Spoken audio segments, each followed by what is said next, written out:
To get the Crime Writers on After Show right now, go to patreon.com/partnersincrimemedia. I'm Rebecca Lavoie, and this is Crime Writers On.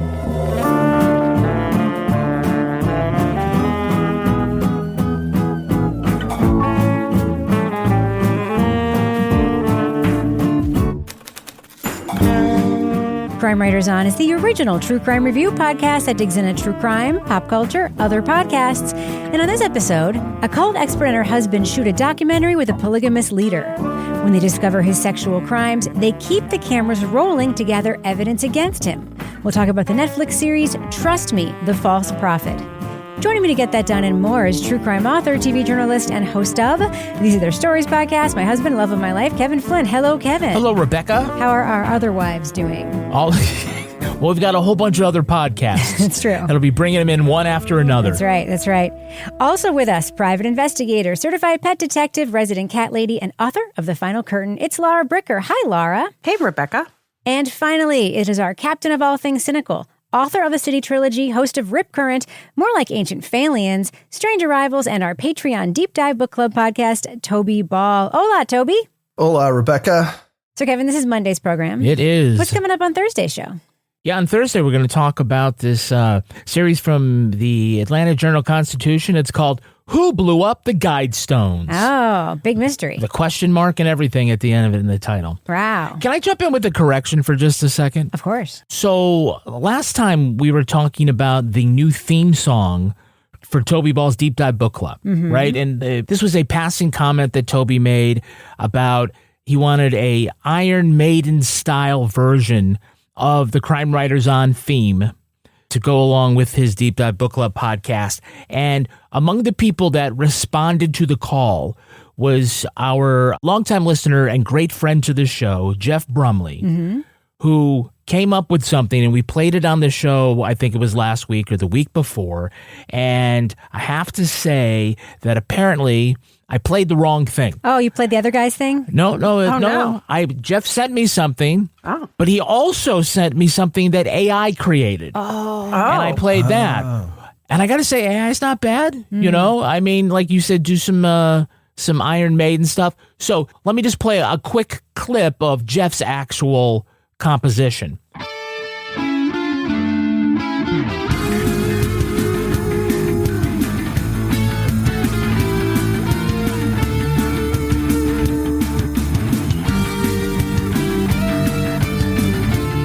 That's very exciting, Kevin.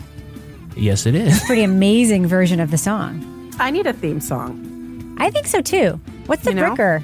I have my little Pink Panther-y kind of theme song, but I feel like I need a new theme song that I can just when I'm driving around on the beat doing PI stuff, I have a little theme song going. Yeah, I think that would be a good idea for you. A little sneaky, a little bit hi-hat kind of situation. That's what I think you need for sure. Oh, yeah. So, Kevin, we have sort of a meaty documentary to talk about in this podcast. Should we get to it? Let's do it. All right. Leading off. When Christine came along, everybody was leery of her because nobody knew what she was about. We always had people looking at us like we were a freak show.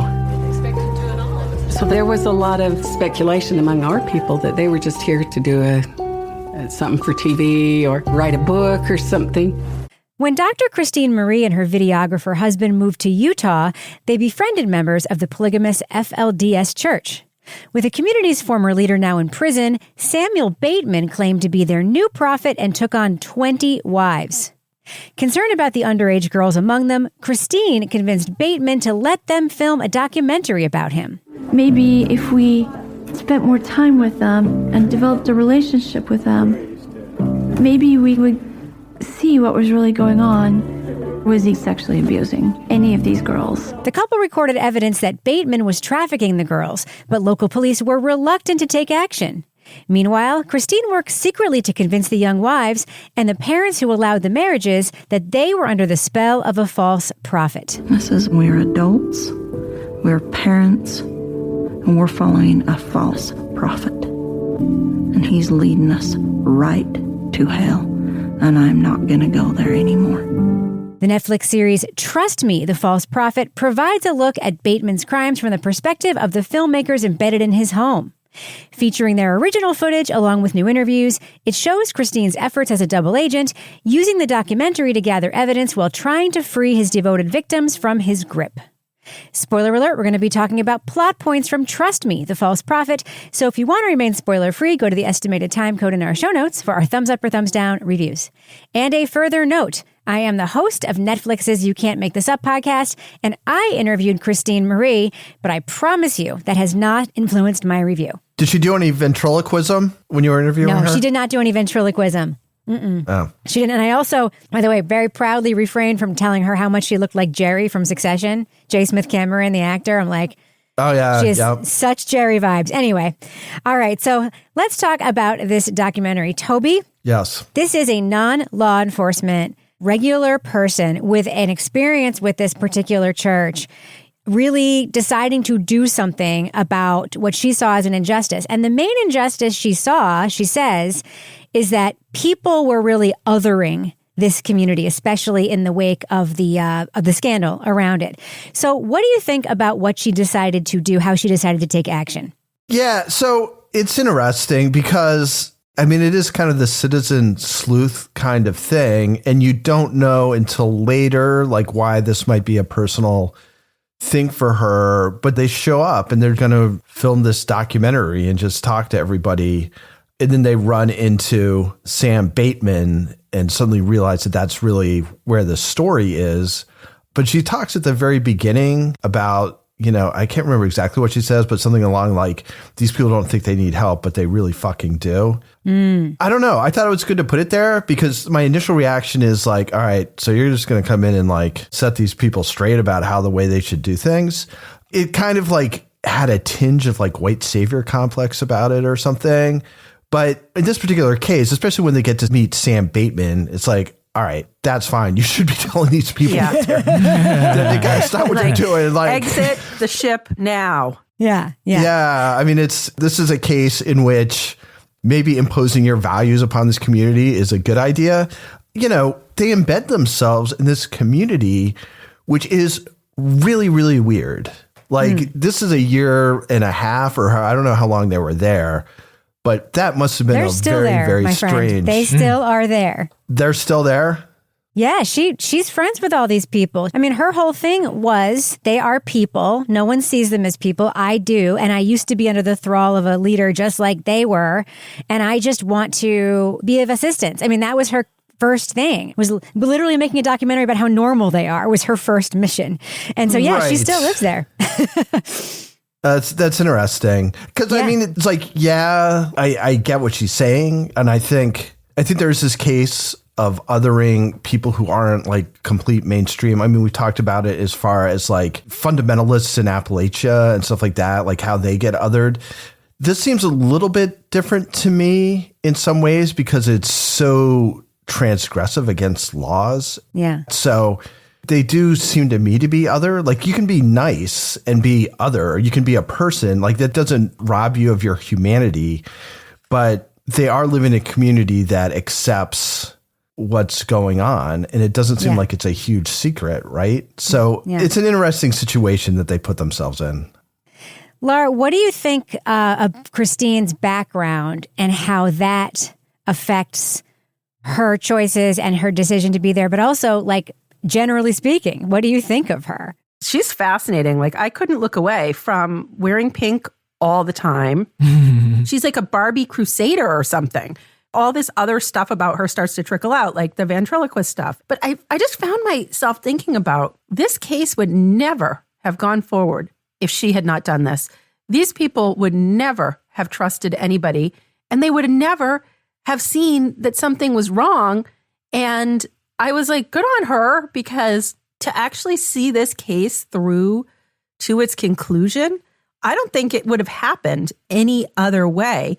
But she's just going along and and I'm kind of like, how is it that she and her husband are just there and they just have the freedom to just film a documentary all the time? I was a little curious about that, but you know, she was rolling with it. But as it goes on and you're watching how she's having to kind of play both sides, and I'm thinking of Kevin saying, you're either going to betray your audience or you're going to betray your subject. as she's Totally now fucking betrayed the subject. yeah, in some and I'm like, instances. but I can hear Kevin's voice as I'm watching this, and she's going back in to get more information because that freaking happy, smiley cop was like, I don't know, we're not going to do anything. Oh, not yet. I wondered about kind of like her authenticity in terms of being friends with these people and living in this community. And was she just there to kind of out something that she thought was wrong?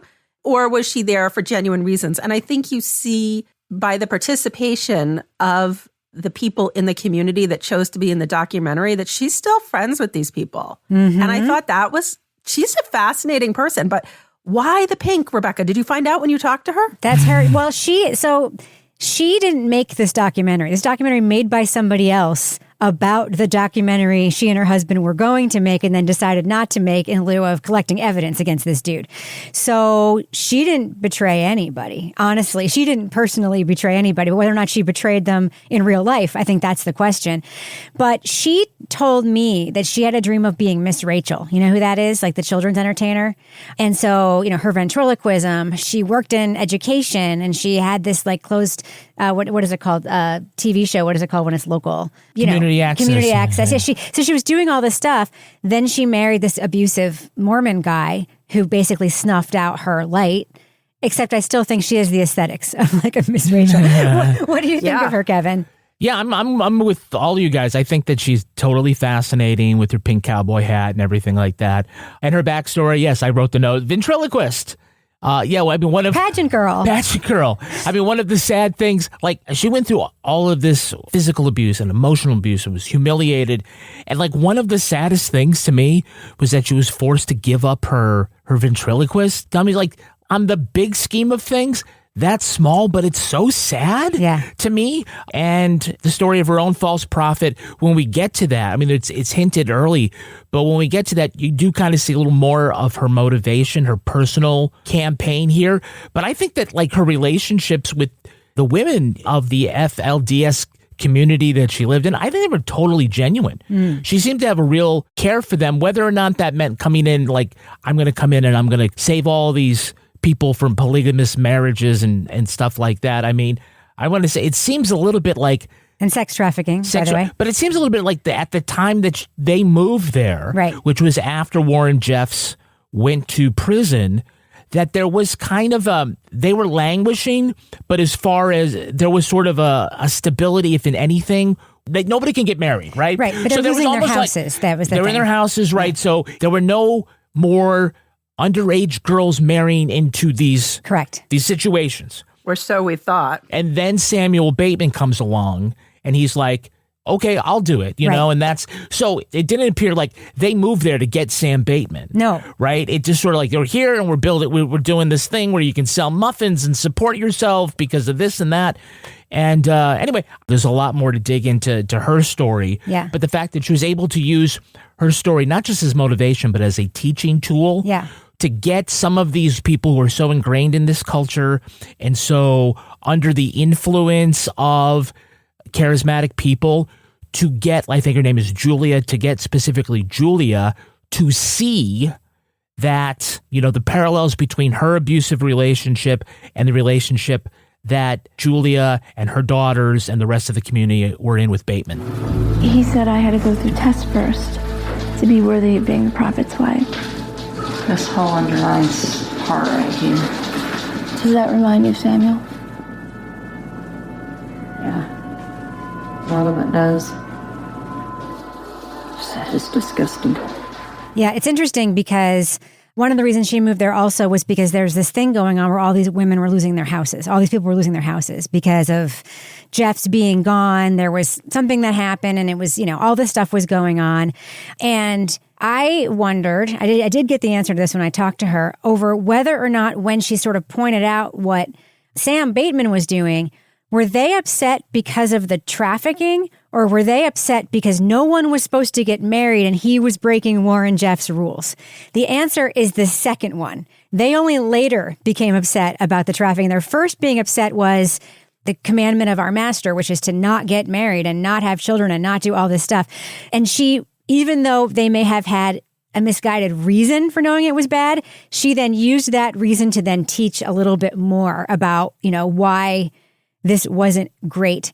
I would like your first impression, Toby, very first impressions of Sam Bateman. When you first saw him, what did you first initially think? He seemed like a complete doofus. I mean, he didn't seem to have any great qualities. I mean, he didn't seem very smart. He didn't seem very dashing. He didn't seem like he had a good handle on things. And he's facilitating a reenactment of an experience. There's a message in it. It's like a life lesson, and he wanted that captured, so we're doing it. So this is kind of how it was. Did you say pray for me, right?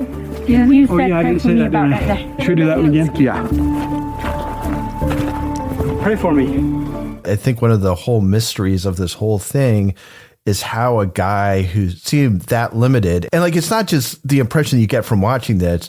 They interview some guy who used to be a friend of his, or like in a friend group that he was in. He's like, Sam? Like, that guy was the guy we all like busted on. Like, that guy was like the big nerd in our group, you know? Yeah. So, yeah, I mean, I think part of the thing for me trying to figure out is how does this, I mean, he's just kind of a losery guy. Like, how does this guy gain so much power over all these people, including people, and I guess I have kind of an answer on this, but like those two brothers who are successful, like make money, like they seem like the kind of people who would be respected in a community more than this guy, Sam, who just seems like a schlub. Right. And yet he just gets these guys like completely under his control. He doesn't have the charisma of some of these charismatic leaders that start these cults, right? He's got the clothes, though. He's got the clothes. He's got that jacket. He's got nice clothes. I mean, I don't know. So this isn't cars. This isn't. I wouldn't call that nice, Toby. That jacket is the stuff of nightmares. Oh God, that jacket and the Bentley and how he had his like picture of the house. I was like, oh, vomit. No. Bad taste. Very bad taste. No. I think what they don't show, which might account for some of it, is like a guy like David Koresh, who is another guy who just like on the face of it doesn't seem like the kind of guy who would like get people to follow him devotedly. But he was so like immersed in this culture and could talk about things in ways that seemed really compelling to those people. I don't know if that was something that Sam did when he was off camera, was able to kind of talk to these people within the sort of fundamentalist Mormon sort of mindset in a way that they found compelling. You don't really see very much of that, which is fine because I wouldn't get it anyway. But it's like, how does this happen? Like, why is everybody taking this guy so seriously? He had a strong second woman in command. That's why, because all the good cult leaders have that. Yeah, including our cult at patreon.com/partners in crime media. True. When you give your money, Business you don't section. have to join our polygamous cult. No. I mean, if we wanted to start one, we could think about it, but we don't have to. I mean, you do you, right? I'm not going to shit on your life choices, but we are going to welcome you to our group when you go to patreon.com/partners in crime media and sign up. You get all sorts of exclusive content, including the Crime Writers on After Show. This week on the After Show, we are talking about Stonehenge. Oh my God. Now, why? Because when you hear on Thursday's episode, we're going to talk about, the podcast is called Who Blew Up the Guidestones, and it revolves around a monument in Georgia that they called America's Stonehenge. Now, there is a place in New Hampshire, literally, yes, called America's Stonehenge, but we have Stonehenge experiences among the four of us, I believe, and we'll talk a little bit about that. Yes. Other exclusive content includes Toby Ball's Deep Dive Book Club podcast, our advice podcast, Married With podcast, and Rebecca and Mel's Something's Off. This time, Rebecca has an incredible interview with the one and only Turtle Boy. Facts. Nice. And it's just so great. In fact, guys, I didn't know this was a thing, but like on YouTube, like you can be ranked like on view or whatever. They have a thing called hype where you can like swipe and hype a video. Rebecca and Mel was the number 2 hyped video on all of YouTube last week. Correct. Wow. Really? Yeah. Wow. Well, just behind like that clavicular guy or something. Something like that. That's All weird. right. We're the number 1 podcast, too. The number 1 hyped podcast. Right. And the number 2 hyped video on all of the platforms. That's awesome. All right. And then the next day happens and... Now we're number 7 again. Oh, okay. Well, hey, we got to keep that up there. Find out a way, everybody, to hype up all these videos if you know anything about YouTube. Back over at Patreon, though, you can also get At the Bricker scale level, another exclusive podcast, it's Leave It to Bricker, where Laura Bricker solves mysteries, or at least mysteries to her, in her quaint AF town of Exeter, New Hampshire. And Laura, you are getting a new musical instrument. I am. I've learned about the alpine horn, and also I met a relative of Grover Cleveland. Oh, my mom would be so excited. She loves that Grover Cleveland house so much. Wow. She took my kids there when they were little, and they were like, Grandma, you know we're children, right? This is not the kind of thing we enjoy. You're thinking of Calvin Coolidge. Oh, Calvin Coolidge. No, Grover shit. Cleveland. So and he and I were wearing the same outfit, the relative of Grover Cleveland.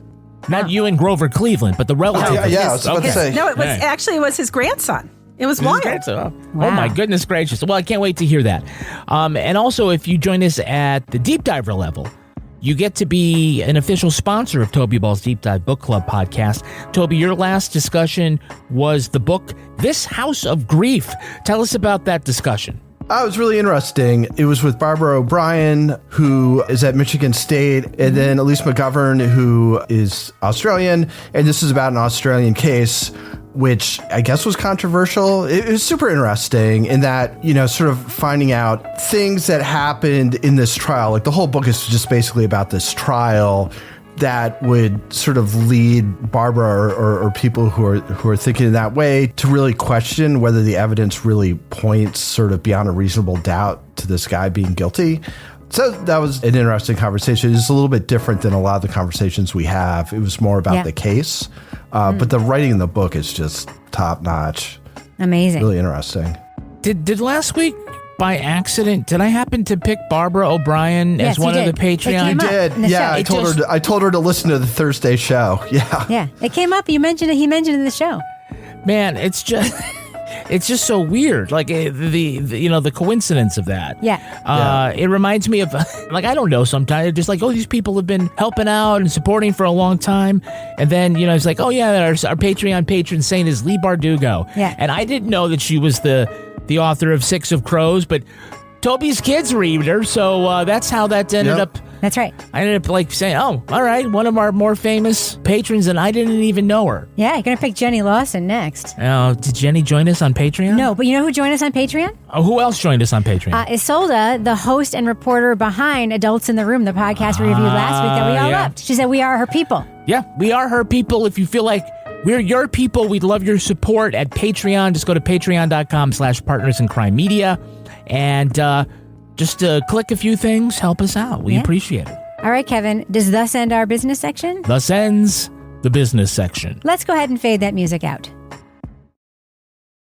So, Laura, Christine, I think, displays incredible emotional and social intelligence with this community, especially when Julia, her friend, who was married to that guy Maroney, who we called Jawbone guy. Is that what it's called? Yeah, he had his Bluetooth earpiece in all the time. What was up with that?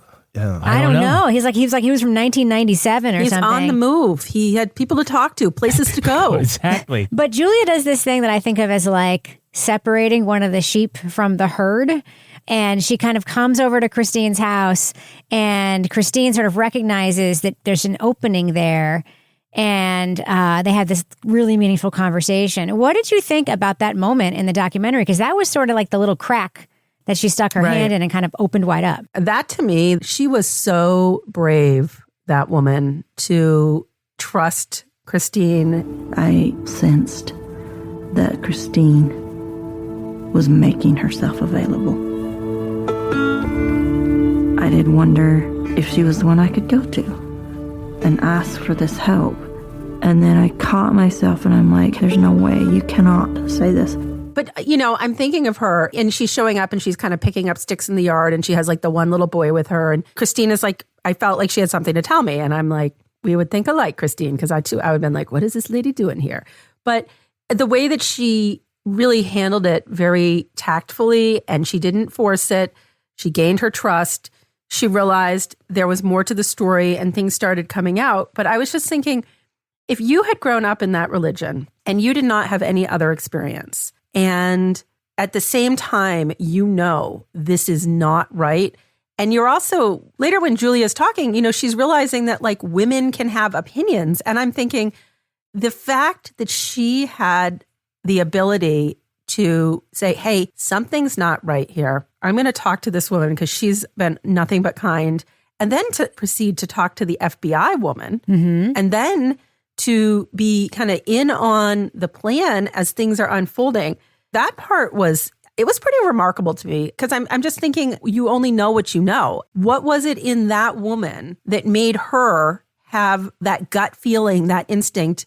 Was it that her child she was seeing was being treated this way?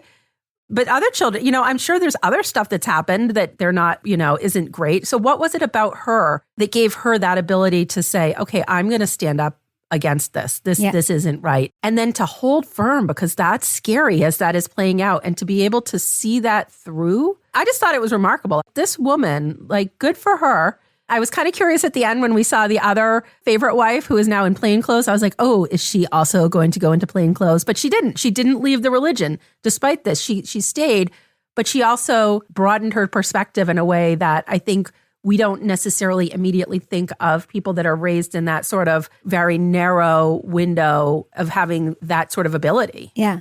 So I mentioned him, Moroni. I think his name's Moroni, or not Moroni. Bonnie Moroni? Yeah.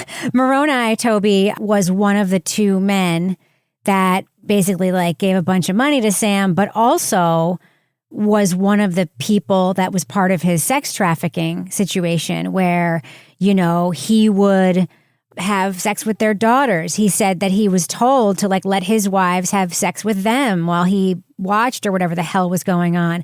What do you think of these guys, Moroni in particular? The interesting thing about him is that at the end we see he was put on house arrest. Mm-hmm. And then something happened where he had to go to real prison for 25 years. So we don't know what he did.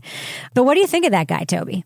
Well, he's another loser. Again, it's how did he kind of fall under the thrall of this guy, Sam? I can see where they're all sort of conditioned in this way from being followers of Warren Jeffs and all the sort of fucked up sexual culture that he kind of ran. And so maybe those people are particularly vulnerable to this kind of thing. But again, he's an idiot. And why a guy like Moroni, who seems smarter than Sam. I mean, the bar is not high. Better looking, at least. And he looks like Roger Federer when he's younger. Anyway, yeah. But this thing where he's giving his daughters away to him. And then when it all kind of comes crashing down, he's just lying on the couch with that thing in his ear. And he's just trying to figure things out. I'm dude, the time for trying to figure this thing out is come and gone a long time ago. Yes.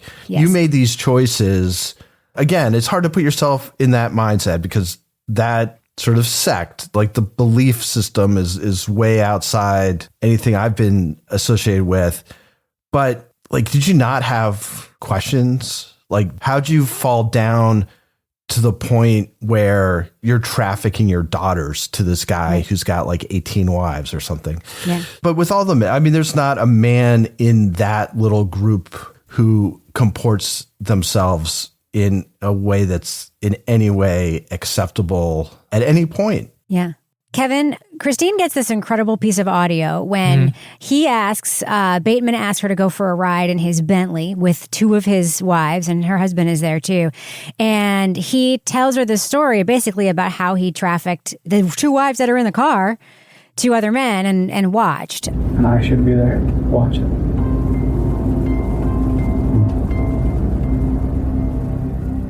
Sam explained that he had to atone for the sins of wicked men by having these three wives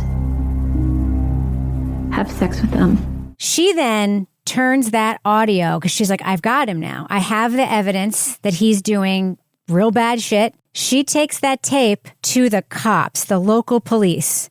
And we talked to a local policeman in this documentary. We hear from him about his reaction to this tape. Thoughts? That cop, he needs to find another fucking job. I haven't listened to it since I listened to it the first time. It's not something I like to burden myself with as we go through these cases, because there is a lot of information that comes that that hurts a gentle heart. He couldn't bring himself to listen to the confession a second time because it hurts a gentle heart. Mm-hmm. I mean, the thing that the guy's saying is pretty bad, but it's not like he's looking at bloody crime scene photos or something like that. Like, oh, this is very hard to do. Oh, I can only listen to this once and then do fucking nothing about it for God knows how long, right?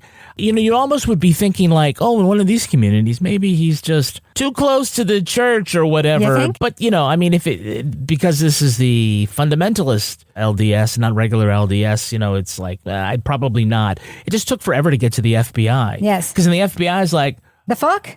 They're like, this is great. Thank you so much. Thanks for handing us our case in a package. Yeah, you think you want to do a little more of this? Yes. Because, and it brings up like an interest, they never touch on sort of the legal question here, but now Christine is acting as an agent of the state. An agent of the state, right? And so like, what does that mean when it comes time to admit the footage into evidence and when she has to testify and things like that? Like, are there 14th Amendment or 5th Amendment issues here? Or First Amendment issues as well. Well, First Amendment is, but like the rights of the defendant here, like with there's no search warrant. So like, is that legal? There was a lot of different ways that they could have gotten tripped up. Right. But for whatever reason, they did it in a way that was able to secure a conviction. Right. So Laura, these raids, the setup is that Christine and her husband separate Bateman from his 20 plus wives by offering him the opportunity to be a part of a fancy interview. And they rent this warehouse. And then while he's alone is when they both arrest him and then they raid these other houses where the wives are. And Christine is in one of the houses knowing this is going to happen. And we have footage from her inside of it where one of the very young wives says, we need an AR-15, which is wild. But then when the raid happens, she's still kind of playing friend to them as they're being hauled away. And I felt like that was still kind of, I mean, that's a conflicted situation, obviously. But to carry on the ruse while also being the one to do it, it's kind of wild because I still think she really did feel for these women. What do you think? I think she absolutely did feel for these women. She was in a horrible position because she's watching this unfold. She knows this is not okay, and she's seeing this through. She's trying to get everything she can to have this case made, but watching that play out and then seeing those young girls, the way they reacted to the police coming and not wanting to answer the door, you know, I think it shows that Christine's sincerity and that she's a good human. Like, she's like, this is going to be the biggest thing that ever happens to these young wives who really don't have any life experience, although apparently they're on Signal, which I thought was interesting. They got iPhones, they got all of that. That's crazy. It's not crazy, but they're just in America. Well, no, it's just like we were talking earlier about the other. But they're not Luddites. But so a lot of people would assume. I mean, I think that, you know, the aesthetic doesn't go with They're not Amish. You're right. They're not. But people could sort of take like that whole Amish aesthetic. They're like, oh, I mean, at least I was like, what? They got iPhones? Of course. Okay. And they know all the really bad swear words when they get angry. You're like, okay. Yeah. All right. Oh, yeah. When they're like swearing at her, you fuck. Yeah. So, you know, I think it was just wild to watch it unfold from within, knowing that it's happening, knowing, you know, they're like, there was nothing. And I think her husband like looked out the window at the warehouse. He was like, there was nobody. And then all of a sudden they were there. FBI is there. The camera was rolling and they said, turn it off. But then kind of snowballing it forward and watching how they maintain contact with him when Samuel is now in jail. Yep. And I have to say, was anybody else kind of impressed at this like prison break they did? I couldn't believe it that they got these girls out of this freaking group home, drive them across state lines on this like wild escape. That was insane. Yeah. That was Gnomes. I mean, Gnomes was... Yeah. I want to ask you about this, Toby. She was, for lack of a more delicate term, she was like the head wife. She was like really young, but real smart, and really took this role of like Sam's main protector. Like if he's like Keith Raniere, she's like the Nancy Salzman of the operation. What did you think of her? Because of course, at the end of the documentary, we see that she's out and we see her in non-FLDS clothing talking to camera. So we know that she's kind of beyond this. What did you think about her? Well, it's interesting because even before you kind of know who she is, you pick up pretty quickly that she's always the person who's physically closest to Sam when he's sitting around. Like she's always like right there, like playing with his hair or seeing what he needs or just whatever. And so like either she is just like super in love and trying to stake her claim, or she's smart and is realizing that this is how she's going to get some kind of status, or most likely there's some confused mix of those two things going on. But she, even before you're kind of introduced to her, she's like the most easily identifiable of those girls. And I think that's probably, part of making the documentary. They had a whole bunch of stuff they could have picked. They picked that stuff, which was smart. But then she's not only clearly smart, but she's also kind of a leader. When Sam sort of ineptly tries to make a run for it and then gets stopped and the girls are lined up by the cops, like she's the one who's doing the talking and sort of trying to assert herself there. So, yeah, I mean, it was a good sort of surprise when suddenly it's like, oh, there she is, like now, sort of in her civvies. He got all emotional and was all telling me, I haven't got to talk to anybody for a whole year. He hadn't even been in there for an entire year. And that was the first time I actually recognized he's lying to me. And you just realize like how kind of gaunt she had been the whole time. Like, it's like, okay, so now you're like eating normally and stuff. But there is a point at which I think when they're pulling in and they're all kind of dressed like semi-civilian like because they're going to court. And I think she's the one who says we're celebrities because we're so, close to God or whatever. And then seeing her sort of processing that is really sort of a very far out there viewpoint in sort of mainstream society that I think she's trying to get a hold of. And isn't she in college or something? She's taking classes or something. Yeah. So I don't know. I mean, she seemed like a person who hopefully if she got the counseling and all the stuff that she needed was probably going to be pretty successful out there. Like she seemed very smart and savvy and she had a great college entrance essay. Strong-willed, So I thought she was like kind of a tragic figure until the end. And then it was like, oh, okay, things may turn out okay for her despite everything. Kevin, when we say his young wives, we're not talking about 20-year-olds, 21-year-olds. No, nine of them were underage. Yes, they were all young, but 12, 13, 14. Those, minors, And the filmmakers used AI to create fake faces over the minor children, masking. But I think they did a really good job with it because the young ones were very identifiable when you saw them in a group and you saw how many there were because you saw all these incredibly young looking AI faces. What do you think of the use of that? We've talked about the ethics of this in other shows. Yeah. What do you think about it here? Well, I think it was done appropriately and was very well executed here. It has a purpose. Now, we first saw this in the Lucy Letby documentary where they had two of the contributors spoke to camera, but they were masked and it was a little wanky. But again, like the editorial decision was like, those were just two people who just didn't want to show their face. Right. And so instead of portraying them in silhouette or whatever, they did this. And again, there's a lot of pros and cons for doing it in that way when you disclose it. One of the cons is that technically they didn't do it very well. But here, for two reasons. One, I think that on the tech side, it was very, very good. We'll never know what like their real face looks like and what the mask looks like. Like, are they totally different? Or, is it more than just Clark Kent's glasses? And were they sufficiently disguised? I mean, we'll never know unless you actually know what they look like. But it didn't occur to me until almost at the end. You're like, when one of the minors is shouting angry or something, maybe shouting to camera, that I remember, oh yeah, they have masked them this whole time and doesn't take you out of the flow.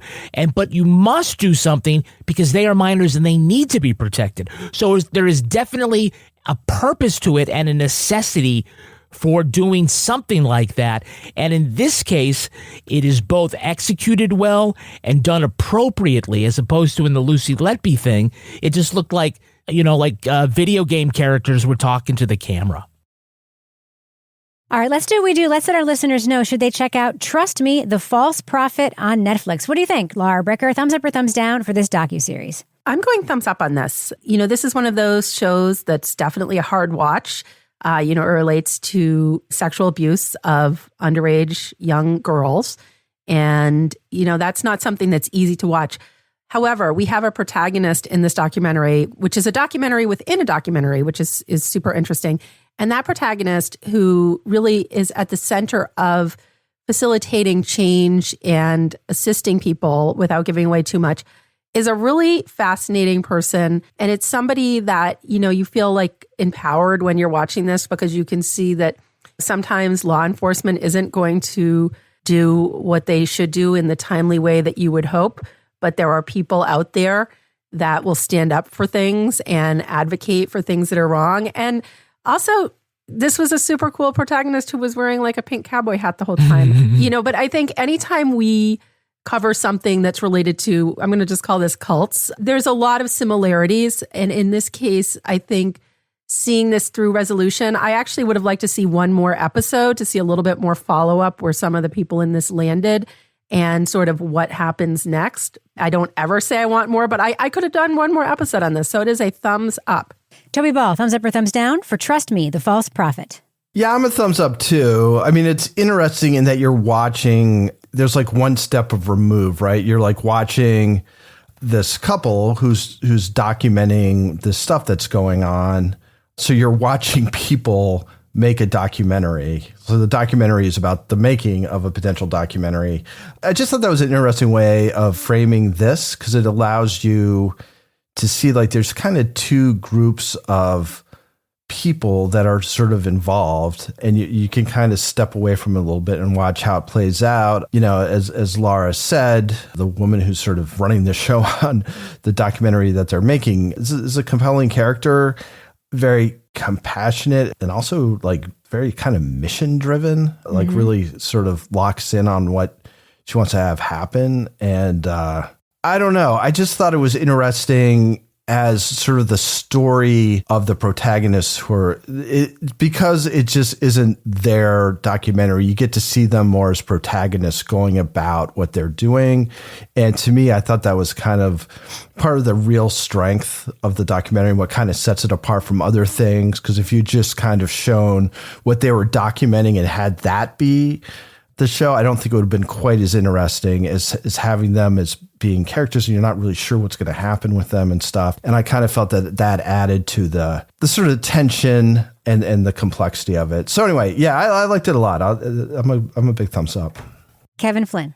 Yeah, I'm also a thumbs up. This is such a unique take on this genre where we have seen all the Stay Sweet and Pray and Obey and all of those other ones that are like this, that look at different parts of this community, but to sort of be embedded in it with people who, seem to have like good intentions and, want to do right and sort of find themselves in a place where they can make some good. And it also sort of demonstrates, for once we get to sort of see and hear from the people in the FLDS speak for themselves, and they come across really well, except for some of their leaders who have taken advantage of them.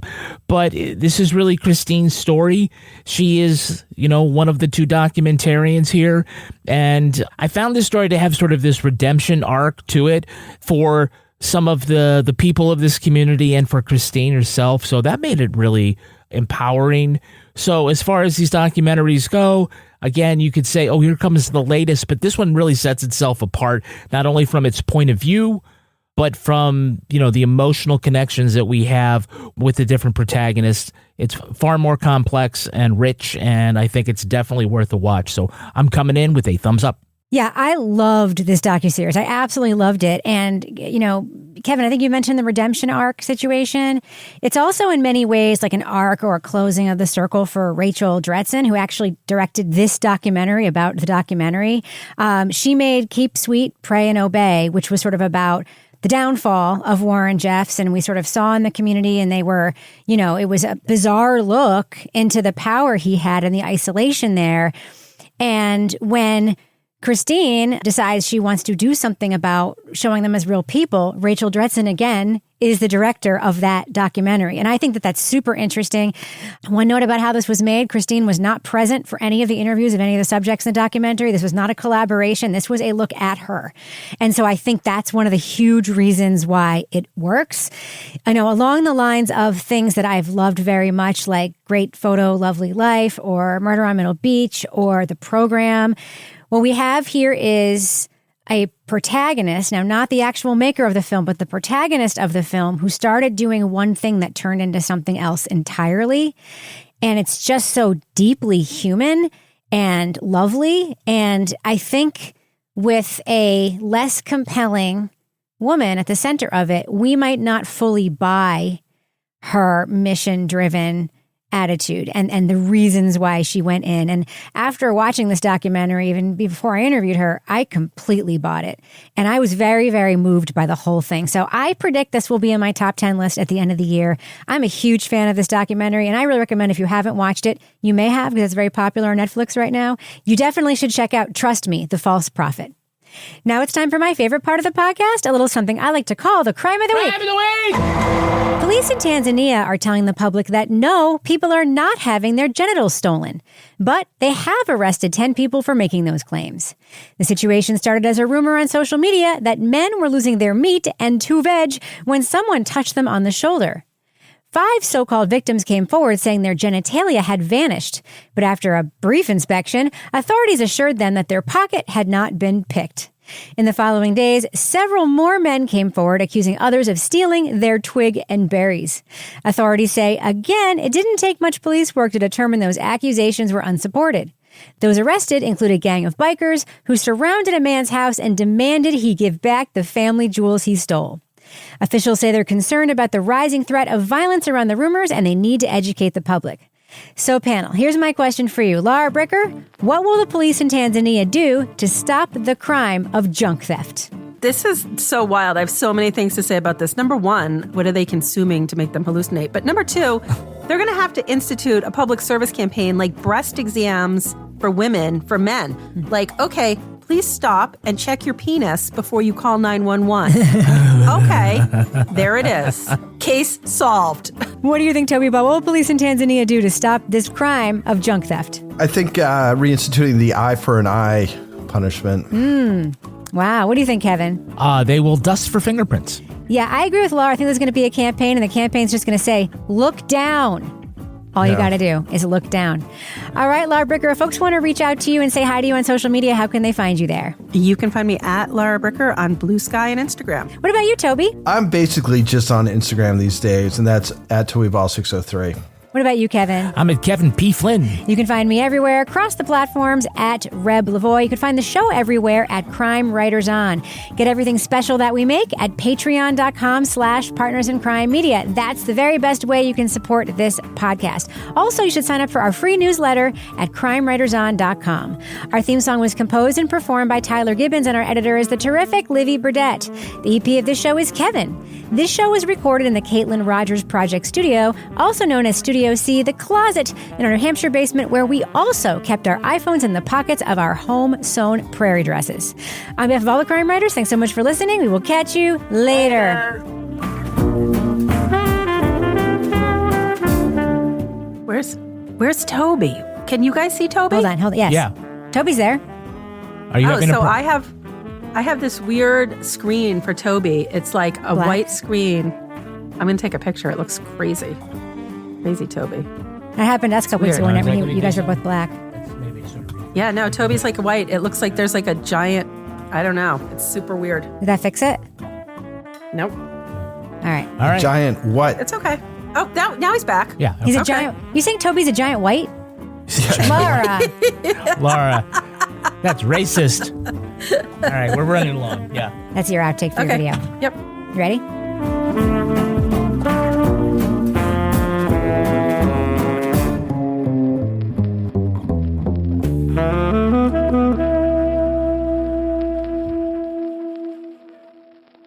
Partners in Crime Media.